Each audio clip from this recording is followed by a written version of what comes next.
Hello everyone, कैसे हैं आप सभी। होपफुली आप सभी अच्छे होंगे। मैं भी बहुत बढ़िया हूं। आज हमारे साथ में है सीएमए ताहिर शेख, जिन्होंने ऑल इंडिया रैंक 2 हासिल करी है, जो कि हर किसी का सपना होता है कि सीएमए के अंदर ऑल इंडिया रैंक हासिल करे। और इन्होंने जो ऑल इंडिया रैंक सिक्योर करी है वो बहुत ही टफ रिजल्ट में और सिक्योर करी है। मतलब बहुत अच्छा रिजल्ट नहीं रहा है। अप्रोक्सीमेटली 11% का रिजल्ट है। अप्रोक्सीमेटली 355% ही ऐसे थे जिन्होंने बोथ ग्रुप क्लियर करे। तो आप देख सकते हैं कि कितना टफ रिजल्ट था। ओनली 355 कैंडिडेट्स ही बोथ ग्रुप क्लियर कर पाए हैं इस बार एग्जाम दे करके, और उसमें ऑल इंडिया रैंक 2 तक पहुंचना ये सच में एक माइलस्टोन है। आज ताहिर से हम जानने वाले हैं कि इनकी प्रिपरेशन स्ट्रेटेजी क्या थी, कैसे ये इस कोर्स में आए, क्या फैमिली बैकग्राउंड है, और काफी सारे छोटे मोटे आर्टिकलशिप के साथ में कैसे ट्रेनिंग को मैनेज करे। वो सारे सवाल कितने टाइम पहले सिलेबस हो जाना चाहिए, सभी जानेंगे। First of all, congratulation Tahir. Thank you so much sir. तो पहले तो हर एक रैंकर से यही सवाल होता है, सबका फिक्स, क्या रैंक की एक्सपेक्टेशन थी क्या? कहीं ना कहीं थी एक्सपेक्टेशन, क्योंकि इंटर में ऑलरेडी AIR 18 आ चुका था। सो सबको एक्सपेक्टेड था कि मुझे आएगा रैंक। बट मैंने एम नहीं किया था कि ऐसे कि रैंक ही आए। मैंने सोचा था कि मैं पास हो जाऊँ फर्स्ट अटेम्प्ट में। ओके। और बैक ऑफ द माइंड ऐसा था कि रैंक भी आ जाए यार। मतलब जो एडिशनल बेनिफिट्स होता है रैंकर का, तो वो तो है ही।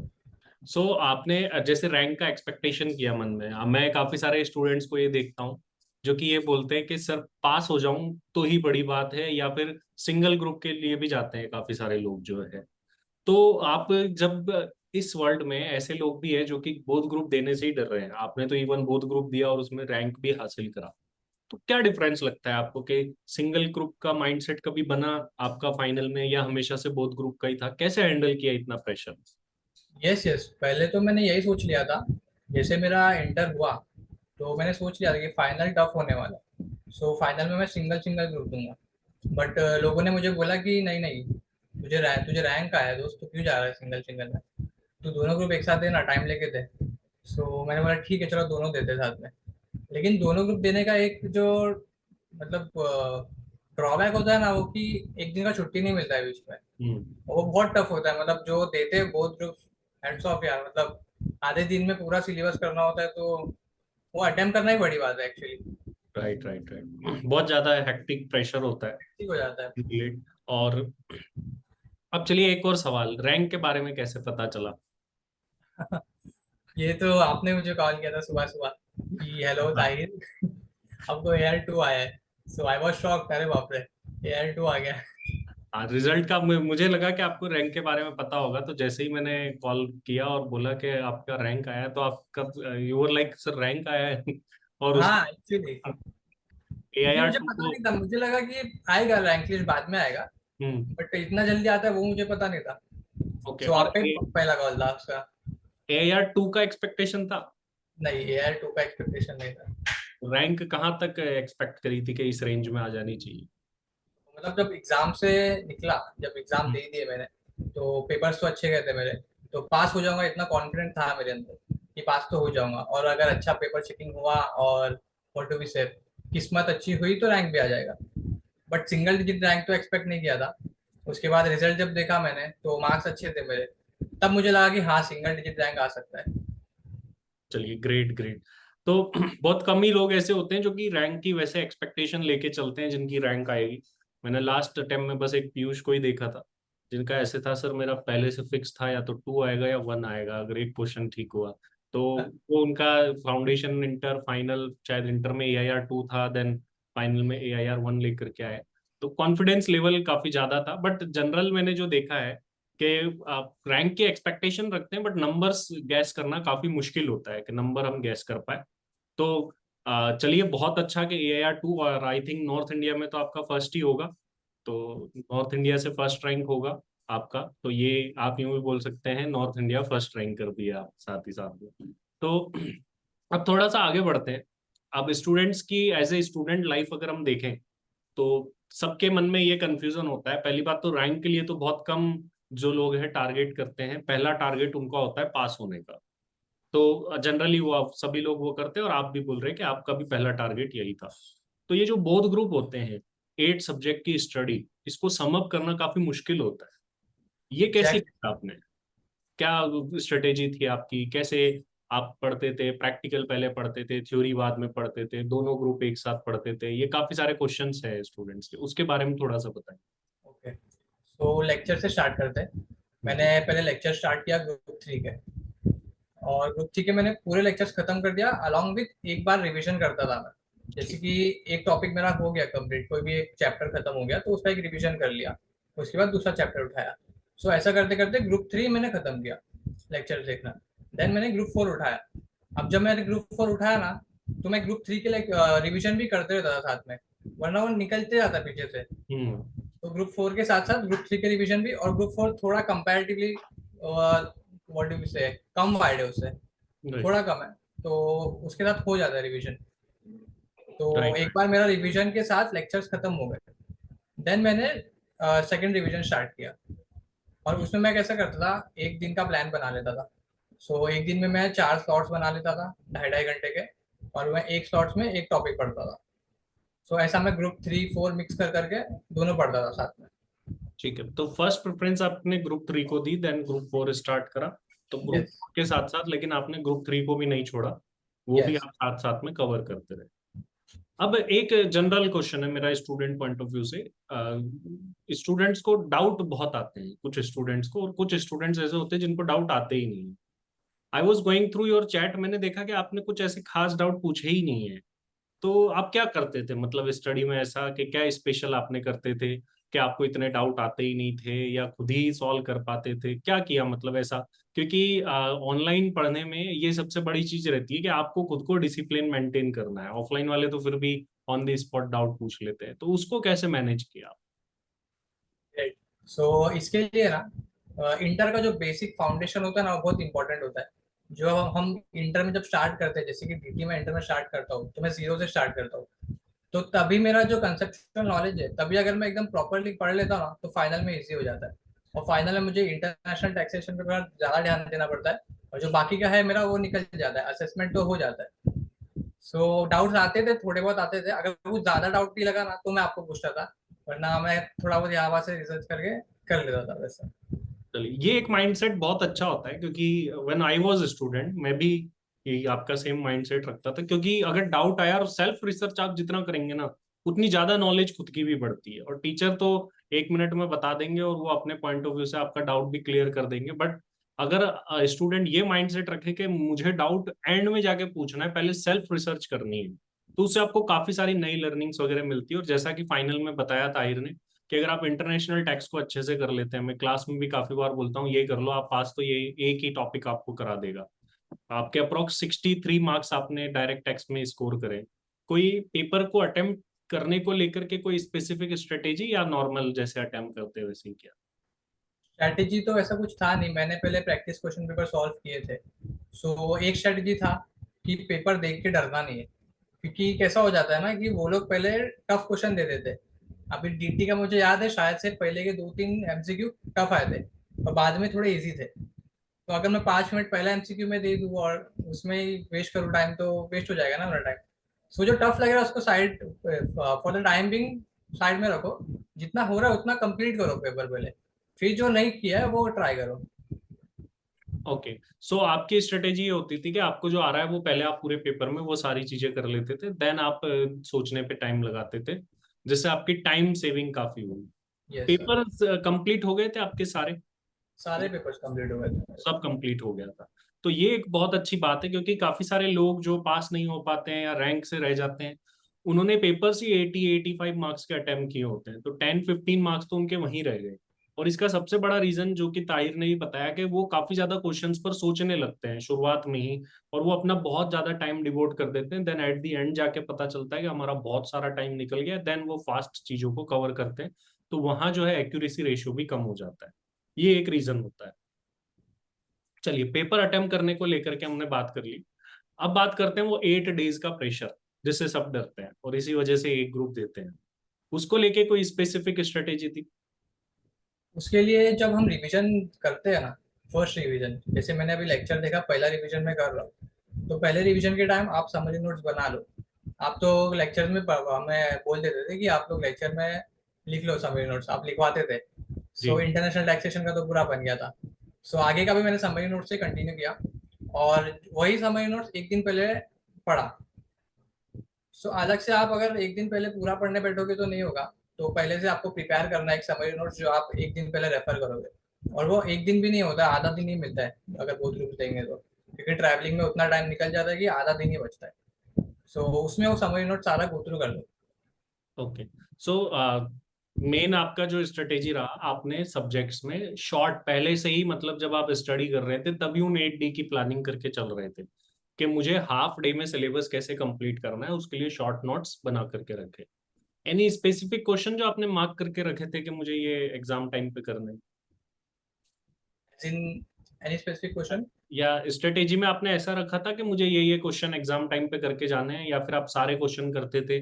कैसे करके जाते थे हाफ डे में हाँ प्रैक्टिकल? एक्चुअली कोई कोई क्वेश्चन मैंने मार्क किया था, ऐसे क्वेश्चन जिसमें ज्यादा एक्सपोजर हो, ज्यादा प्रोविजंस का जिसमें होता है ना, तो वो मैंने मार्क करके रखे थे, बट वो एक दिन पहले मैंने सॉल्व नहीं किया। यू कैन से एक दो हफ्ते पहले जब हम एक लास्ट रिवीजन करते पूरे पूरे चैप्टर का या पूरे बुक का, तभी मैं उसको सॉल्व करता था। ओके। और कितने रिविजन्स आपने कर लिए थे एग्जाम से पहले? ऑलमोस्ट 3 रिवीजन कर लिया था। 3 रिवीजन कर लिया। हर एक रैंकर का आप एक कॉमन थिंग देखेंगे कि जितने भी लोगों की रैंक आती है वो 3 रिवीजन एटलीस्ट बोलते ही है, क्योंकि उससे आपको काफी ज्यादा कॉन्फिडेंस आ जाता है। काफी सारे लोग मैंने ये देखा है कि वो कुछ टाइम पहले ही, 3 मंथ्स पहले क्लासेस लेते हैं मेन एग्जाम के पहले ही, और वो सिर्फ क्लासेस देख करके एग्जाम में चले जाते हैं, देन वो फेल होते हैं। काफी सारी चीजें देखते हैं कि मैंने क्या गलती करी। तो मैं आपको यही बोलूंगा कि रिवीजन एंश्योर करना बहुत जरूरी है। आप सिलेबस करके जब तक रिवाइज नहीं करेंगे तो रिटेंशन नहीं हो सकता। हम सब ह्यूमन बीइंग है, चाहे ताहिर हो, मैं हूं, या कोई भी हो, एक बार में सारा 100% रिटेंशन नहीं होता है। आपको मल्टीपल रिवीजन करने होंगे, देन उसका रिटेंशन रेशियो बढ़ता है। अब एक चीज जो ताहिर मैं आज के टाइम स्टूडेंट्स में देख रहा हूँ, वो क्वेश्चंस को ऐसे बुक पे मार्क करके सॉल्व कर लेते हैं कि ये अमाउंट यहाँ से आया, ये अमाउंट यहाँ से आया, और वो बोल, उनको लगता है कि मेरा क्वेश्चन कंप्लीट हो गया है। आपकी क्या स्ट्रेटेजी थी इसमें? आप क्वेश्चंस को कैसे सॉल्व करते थे? तो रिटेंशन की आपने बात की, सो रिटेंशन के लिए ही मैं क्वेश्चन सॉल्व करता था, क्योंकि मैं प्रोविजन पढ़ता था, मुझे समझ में आ जाता था, बट मुझे याद नहीं होता था। और जब मैं क्वेश्चन सॉल्व करता था तब वो मेरे दिमाग में बैठता था कि ठीक है, अच्छा ऐसा करते हैं इसमें, क्योंकि क्वेश्चन में ट्रिक एंड ट्रिक करके देता है वो क्वेश्चन। सो तभी हमें एक्चुअल प्रोविजन पता चलता है, अच्छा ऐसा है, मोर देन 50% है या एक्चुअल 50% है, ऐसा एकदम क्लियरली पता चल जाता है उससे। Okay okay. सो प्रैक्टिकल क्वेश्चंस को सॉल्व करना जरूरी है। आप चाहे एसएफएम और कॉस्टिंग में तो करते ही करते हैं, लेकिन ध्यान रखिए कि डायरेक्ट टैक्स में भी प्रैक्टिकल क्वेश्चंस को साथ साथ सॉल्व करना जरूरी है, क्योंकि प्रोविजंस की एप्लीकेबिलिटी आपको तभी पता चलेगी। आप सिर्फ एक दिन का मैराथन देख के एग्जाम देने नहीं जा सकते। ठीक है, वो बहुत रेयर कोई होता है जिसने पास कर लिया हो, अदरवाइज आपको practical question by hand solve करने होंगे। ऐसा भी नहीं कि आपने टिक करके क्वेश्चंस को सॉल्व कर लिया और आपको लगेगा, क्योंकि आपने टिक करके सॉल्व करा है तो एग्जाम में यही सोचते रहेंगे स्टार्ट कहाँ से करना है, यही प्रॉब्लम आ जाएगी, आप स्टार्ट भी नहीं कर पाए। चलिए, ये जान लिया कि आपने प्री कैसे स्टडी करी, then at the time of exam आपकी क्या स्ट्रेटेजी थी। अब बात करते हैं कि ट्रेनिंग के साथ, आर्टिकलशिप के साथ में स्टडी को कैसे मैनेज किया जाए, इसके बारे में क्या बताएंगे आप? सो ट्रेनिंग में कैसा होता है कि आप अगर ट्रेनिंग कर रहे हो तो आपको दिन के 3 से 4 घंटे मैक्सिमम मिलेंगे, उससे ज़्यादा नहीं मिलेंगे। सो आपको 3 से 4 घंटे स्टडीज के लिए दे दे रहा है, और फिर आपको ऐसा लगेगा कि मैं उठ रहा हूँ सुबह, काम पे जा रहा हूँ, आके पढ़ रहा हूँ, सो रहा हूँ, बस आपको यही लगेगा। बट आपको 6 महीना 12 महीना ये करना है, और ये सोच के करना है कि मेरे को पहले अटेम्प्ट में निकलना है, ये मुझे वापस ना करना पड़े। सो यही माइंडसेट था कि पहले अटेम्प्ट में निकलना है, और मैं आ जाता था घर पे और स्टार्ट कर देता था लेक्चर्स देखना। ओके, तो आप डेली 3 to 4 आवर्स की स्टडी डेली करा करते थे। सोशल लाइफ पे क्या इम्पैक्ट पड़ा? क्योंकि ये जब आप लाइफस्टाइल जीते हैं तो काफी लोगों को लगता है कि पूरी सोशल लाइफ खत्म हो गई है, तो क्या उसमें कहीं फ्रेंड्स में जाते थे, मूवी देखने जाते थे, या सब कुछ बंद कर दिया था? नहीं, बीच बीच में कभी कभी चला जाता था, बट हम्म। मोस्टली नहीं जाता था। और मोस्टली मैंने बोल दिया था कि देख भाई, 6 महीना 12 महीना सोच के चल ले कि मैं नहीं आ पाऊंगा, लेकिन उसके बाद तो हमें मजा ही करना है। बिल्कुल बिल्कुल। अब आपके वैसे ही मजे मजे, और एक अच्छा प्लेसमेंट मिल जाए, बस वही है। तो आगे क्या है? अब यही प्लेसमेंट से रिलेटेड बात आ गई, आगे का क्या प्लान कर रहे हैं? एनी ड्रीम कंपनी, जॉब में जाना है, प्रैक्टिस में जाना है, क्या सोचा है आगे के? फिलहाल तो जॉब का ही सोच रहा हूँ, और ऑफ कैंपस भी ट्राई करूंगा, और कैंपस प्लेसमेंट तो ऑब्वियसली करना ही है ट्राई। राइट। तो अभी मैं सोच रहा हूँ, बहुत सोच रहा हूँ इसके बारे में कि एक्चुअली कौन सा डोमेन डोमेन चूज करना है। ओके, एनी स्पेसिफिक इंटरेस्ट क्या आपको इस एरिया में ज्यादा इंटरेस्ट है? मैनेजमेंट कंसल्टेंसी में थोड़ा इंटरेस्ट है मुझे, जैसे ओके। कि कंपनीज का टर्नओवर नहीं बढ़ रहा है, हम्म। तो आप लोग कुछ सॉल्यूशन दो मुझे कि हाउ विल वी ग्रो, या तो कॉस्ट रिडक्शन करना है, तो वो टाइप का थोड़ा इंटरेस्टिंग लगता है। ओके ओके, तो कंसिडरिंग योर इंटरेस्ट, आप किसी बिग फोर या फिर एमएनसीज जो कि प्रैक्टिसिंग फील्ड में ज्यादा हो, उन्हीं में आपको ये एक्सपोजर मिलेगा, क्योंकि ज्यादातर रैंक होल्डर्स चाहते हैं कि हम पीएसयू के अंदर जाए, तो पीएसयू में ये वाला फील्ड का एक्सपोजर नहीं मिल पाता है। लेकिन हाँ, आपको पैकेज सेक्रीफाइस करना पड़ेगा इनिशियली उस फील्ड के अंदर, वो श्योर रहेगा। अब अब हम बात करें कि जब आप सीएमए करते हैं, आपने AIR 2 लिया है, और काफी लोग आई थिंक पूछ भी रहे होंगे ये कोर्स कौन सा है, आपने क्या किया है, आई एम श्योर आपसे पूछ रहे होंगे। आप इस कोर्स में कैसे आए थे, कैसे आपने इसको ज्वाइन करा? और थ्रू दी टाइम जब लोग पूछते हैं कि कौन सा कोर्स कर रहे हो, ये सीएमए क्या होता है, फॉर श्योर आपको ये क्वेश्चंस मिले होंगे, तो कैसे हैंडल करते थे, क्या जवाब देते थे? तो कोर्स में तो आने का मेरे पास रीज़न था, दो रीज़न है एक्चुअली। सबसे पहले तो जब मैं बैफ मतलब जो ग्रेजुएशन मैंने किया था, मैंने बैफ से किया था। सो बैफ में हमारा कॉस्ट अकाउंटिंग होता है, तो उसमें कॉस्ट अकाउंटिंग में इंटरेस्ट बहुत ज़्यादा था मुझे, कि वो सम्स देख के मुझे मज़ा आता था सॉल्व करने में, और बाकी सब्जेक्ट में इतना इंटरेस्ट नहीं था। सो कॉस्ट अकाउंटिंग में थोड़ा इंटरेस्ट पैदा हुआ वहाँ से। और जो हमारे कॉस्ट अकाउंटिंग के सर थे वो भी सीए में थे, तो ओके। वहाँ से पता चला अच्छा सीए में भी होता है। देन मैंने रिसर्च किया, बहुत रिसर्च किया। फिर मैंने आफ्टर ग्रेजुएशन सोचा कि सीए करना है या सीएमए करना है। तो एक्चुअली मैं ग्रेजुएशन हो चुका था, और उसके बाद सीए करूंगा तो और 5 साल, तो वो सोच के मैंने सीए नहीं किया और सीएमए उठा लिया। और एक फैक्टर है इसमें, सीएमए का मैंने जब रिसर्च किया तो बहुत जगह बहुत लोगों ने बोला कि अभी बहुत ग्रो हो रहा है CMA community, so proper time है एंटर करने के लिए। ओके, तो आपने ग्रेजुएशन के बाद किया, मन में यस। लगता है कि क्यों ना 12th के बाद ही कर लेते हैं, जल्दी सीएमए बन जाते हैं, ऐसा कुछ लगा कभी?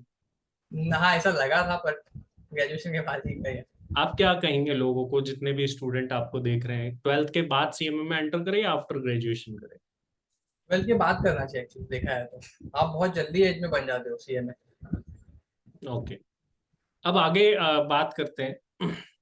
आपने आपका पूरा एक्सपीरियंस बता दिया, अब थोड़ा सा मैं फैमिली के बारे में जानना चाहूंगा कि फैमिली में क्या कोई सीएमए है, या सिर्फ आप ही फर्स्ट सीएमए है फैमिली में?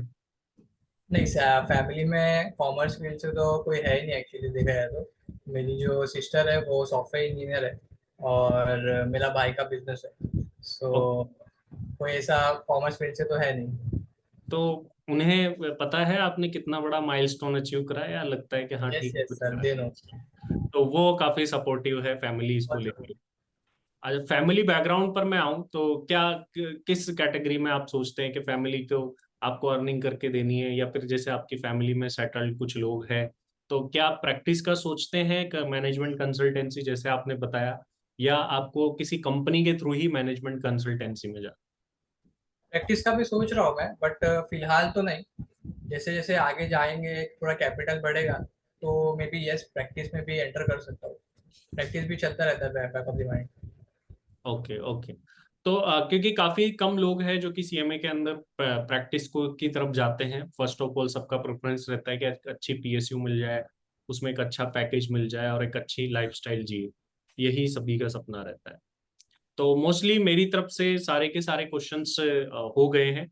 अब एट द एंड में यही बोलूंगा कि जो अपकमिंग जो लोग आपको देख रहे हैं, चाहे वो इंटर वाले स्टूडेंट हो, फाउंडेशन या फाइनल को, उनको एक लास्ट आपकी तरफ से क्या मैसेज देना चाहेंगे? सो एक मैसेज दूंगा मैं कि believe in your self, confidence से पेपर दो। आपने पढ़ा है, आपने 3 महीना 6 महीना मेहनत किया है, तो आप जब एग्जाम में जाते हो तो कॉन्फिडेंस के साथ जाओ, डर के मत जाओ, क्लियर हो जाएगा।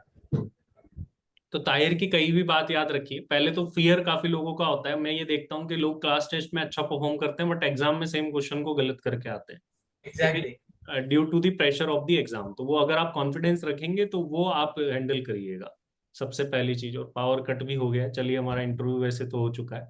और इसके अलावा जो है पेपर पूरा करना है, जो आए उनको पूरा करना है, यही ताहिर की तरफ से था मैसेज आप लोगों को। चलिए, thank you very much Tahir, all the very best for your future. कभी भी आपको कोई भी नीड पड़े, मैं आपके साथ में हूँ, और ये पूरी सीएमए फैटर्निटी आपके साथ में है। Thank you very much. Thank you so much sir, thank you.